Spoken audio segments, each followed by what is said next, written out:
आज बहुत ही खुशी की बात है, सोनभद्र के माने जाने कलाकार श्री राम चौबे व्यास, जिनका 3 जुलाई 2021 को जन्मदिन के रूप में हम लोग मना रहे हैं। अतः हमारी जय माता दी टीम की तरफ से उनको जन्मदिन की ढेर सारी शुभकामनाएं।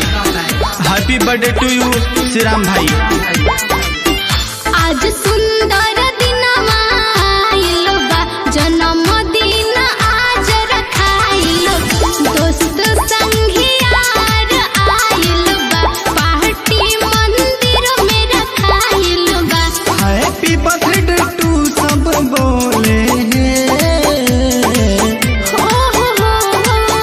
श्री राम भैया जुग जुग हमारे जिए, सदा खुशहाल रहे हो।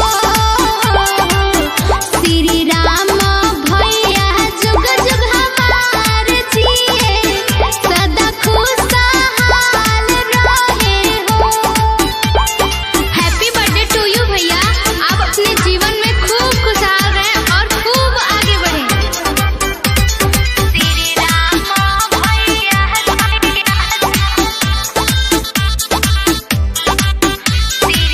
म्यूजिक बाय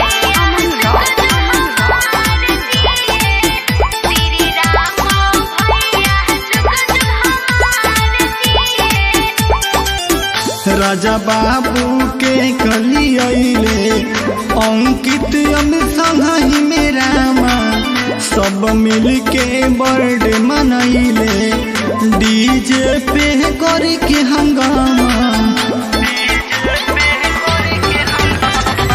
जिलवा के भैया हमर शान हवे, हमनी के जान हवे हो। दिलवा के सबके आरमान हवे, नगवा के आन हवे हो। खुशी से कमरिया हिले हो। श्री राम भैया जुग जुग हमारे जिए, सदा खुशहाल रहे हो। श्री राम भैया जुग जुग हमारे जिए, सदा खुशहाल रहे हो। श्री राम भैया, श्री राम भैया।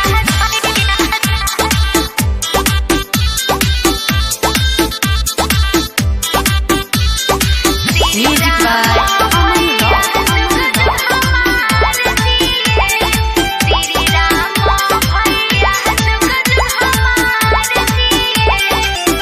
तीन जुलाई आइल बाटे शुभ दिन रामा, अमित बोस नेहा गावेले गनवा रामा। राम प्रताप चुलबुल दुबे भैया आइले, धनुया ढोल लियाइले हो। अजय कार्तिक भैया सुर सजैले, शिबू भैया पियर लैले हो। ब्रिजेश सिंह दिले योगदानमा हो।